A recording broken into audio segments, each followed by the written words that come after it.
Fund facility ನನಗೋಸ್ಕರ ಕೇಳ್ತಾ ಇಲ್ಲ. ಇವತ್ತು ನನಗೆ ಬರೀ ಒಂದು 10 ಕೋಟಿ ಸಿಗ್ತಾ ಇದೆ. 23, 24ಕ್ಕೆ ನನಗೆ ಸಿಕ್ಕಿರೋದೇ 22 ಕೋಟಿ. ಅದರಲ್ಲಿ 10 ಕೋಟಿ ಬರೀ ಆಸ್ಪತ್ರೆಗೆ, ಈ ರೋಡಿಗೆ, ಇವಕ್ಕೆ ಹೋಗ್ಯಾವ. 24, 25ನಲ್ಲಿ ನನಗೆ ಸಿಕ್ಕಿರೋದು 25 ಕೋಟಿ. ಅದು ಕೂಡ ಜಿಲ್ಲಾ ಆಸ್ಪತ್ರೆ ಕಟ್ಟಲಿಕ್ಕೆ, ಅದು 250 ಬೆಡ್ನಿಂದ 400 ಬೆಡ್ಡು ಮತ್ತು ಇವೆಲ್ಲ ಮಾಡಲಿಕ್ಕೆ ಅದಕ್ಕೆಲ್ಲ ಆಗುತ್ತೆ.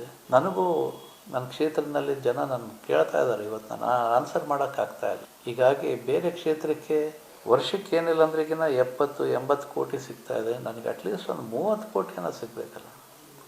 ಅದು ಕೂಡ ಇಲ್ದಂಗೆ ಬರೀ 10 ಕೋಟಿನಲ್ಲಿ ನಾನು ನಡೆಸ್ಬೇಕಂದ್ರೆಗಿನ ಅದು ಹೇಗೆ ನಾನು ನಡೆಸಲಿಕ್ಕಾಗುತ್ತೆ ನನ್ನ ಕ್ಷೇತ್ರ?